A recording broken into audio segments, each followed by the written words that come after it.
خوش آمدید۔ آج ہم آپ کو خلیجی تاریخ کی روشنی میں چمکتی ہوئی ایک جزیرے کویت کے سیر کرانے جا رہے ہیں۔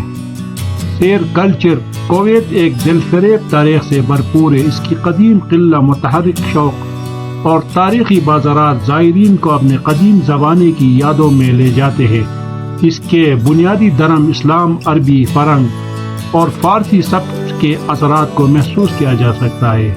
کویت کی آبادی تخمینہ 4 ملین ہے، جو اس کی صفائی اور ترقی کی علامت ہے۔ شہری زندگی کی روشنی، سلامتی اور تعلیمی فراہمی میں کویت نے نمایاں کام کیا ہے۔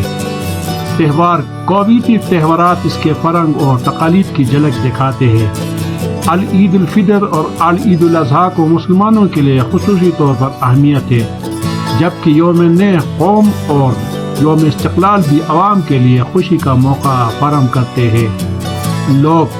کویتی لوگ مہذب، خوش اخلاق اور معماری ہوتے ہیں۔ ان کا دل زمین کا انسانی دل ہوتا ہے، جو باہمی محبت اور احترام کی بنیاد پر قائم ہوتا ہے۔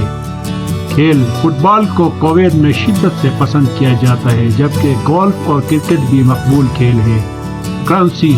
کویت کی کرنسی کویتی دینار ہے، جو خلیجی ریاستوں میں اہمیت رکھتا ہے۔ قدرتی مناظر۔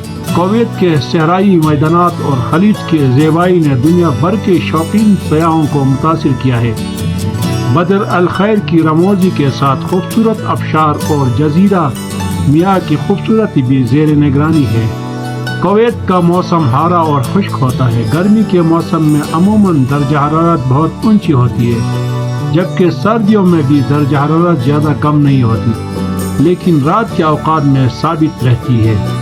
گرمی کے موسم میں درجہ حرارت عموماً 40 سے 50 ڈگری سینٹی گریڈ تک پہنچتی ہے، اور بارش کی بھی کوئی امید نہیں ہوتی۔ یہاں کی بادشاہتیں اور شہری مقامات میں ایئر کنڈیشن کا استعمال بہت زیادہ ہوتا ہے، تاکہ لوگوں کی راحت میں اضافہ کیا جا سکے۔ سردیوں کے موسم میں درجہ حرارت عموماً 10 سے 20 ڈگری سینٹی گریڈ ہوتی ہے، جو لوگوں کے لیے راحت اور خوشی کا وقت ہوتا ہے۔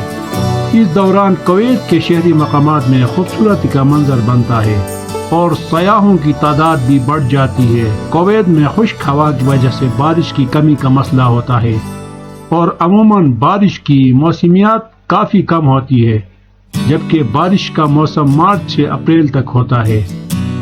امید ہے کہ آپ کو آج کا ویڈیو پسند آیا ہوگا۔ کویت کے بارے میں آپ کے خیالات کیا ہیں، ہمیں کمنٹس میں بتائیں، اور ہمارے چینل کو سبسکرائب کرنا نہ بھولیے گا۔ شکریہ۔